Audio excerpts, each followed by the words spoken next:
திமுக கட்சிக்காரர் நடத்துகின்ற மருத்துவமனைக்கு நீங்க சிகிச்சைக்கு போயிருந்தீங்களா? உடல் உறுப்பு உள்ள இருக்குதா இல்லையான்னு நீங்க ஒரு ஸ்கேன் பண்ணி பார்க்கிறது நல்லது. ஏழை மக்களின் கிட்னியை திருடிவிட்டு நக்கலாக பேசுவதா என மண்ணச்சலநல்லூர் திமுக எம்எல்ஏவை அதிமுக பொதுச் செயலாளர் பழனிசாமி காட்டமாக விமர்சித்துள்ளார். இன்னொன்று, இந்த தொகுதியுடைய சட்டமன்ற உறுப்பினர் இந்த தொகுதிக்கு சம்பந்தப்பட்டவர் அவருடைய மருத்துவமனைக்கு வந்தா இலவசமா சிகிச்சை அளிப்பதா சொல்லியிருக்கிறாங்க. போனீங்க, பரவாயில்ல, சிகிச்சை பெற்றிருப்பீங்க. ஆனா இது நடந்ததோ இல்லையன்னு எனக்கு தெரியாது. இருந்தாலும் யாரெல்லாம் திராவிட முன்னேற்ற கழக கட்சிக்காரர் நடத்துகிற மருத்துவமனைக்கு போய் சிகிச்சை பெற்றீங்களோ அவரெல்லாம் ஸ்கேன் பண்ணி பார்த்துங்க. திமுக கட்சிக்காரர் நடத்துகின்ற மருத்துவமனைக்கு நீங்க சிகிச்சைக்கு போயிருந்தீங்களா? உங்களுடைய உடல் உறுப்பு உள்ள இருக்குதா இல்லையான்னு நீங்க ஒரு ஸ்கேன் பண்ணி பார்க்கிறது நல்லது. நல்லதுக்காக சொல்றேன். ஏன்னா நாமக்கல் மாவட்டம் பள்ளிப்பாளையத்தில் இந்த 2 நாளைக்கு வந்து பேப்பர்ல வந்திருக்குது. அந்த அம்மாவுக்கு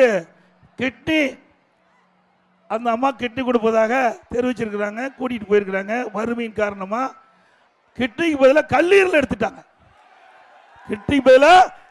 எடுத்துட்டாங்க. இது எவ்வளவு கொடுமை! வறுமை என்பது ஒரு மனிதனுக்கு மிக கொடுமையானது.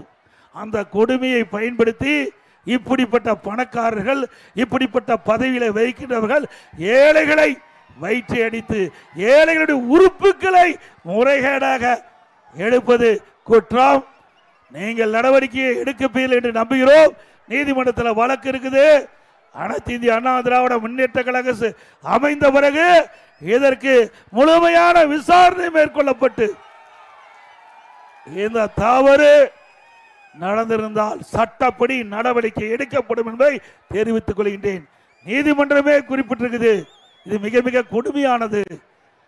ஒரு வறுமையின் காரணமாக அவர் வாழ முடியாது இருக்கிற சூழ்நிலையை பயன்படுத்தி அவருடைய உடல் உறுப்புகளை முறைகேடாக எடுப்பது எந்த விதத்திலும் நியாயமில்லை என்று நீதிமன்றம் தங்களுடைய கருத்தை தெரிவித்திருக்கின்றது.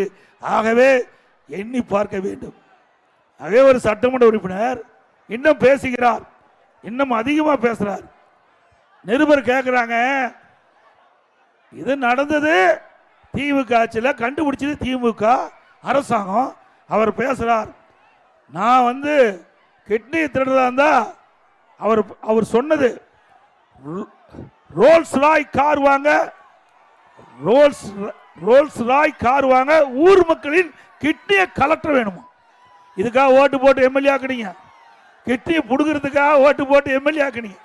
எவ்வளவு நக்கலா பேசுறாரு! ஒரு மனிதாபிமான அற்ற ஒரு செயல். அது எவ்வளவு பெரிய பதவியில் இருக்கலாமோ, எவ்வளவு பெரிய பணக்காரராக இருக்கலாம். ஆனா மக்களை மதிக்க வேண்டும்.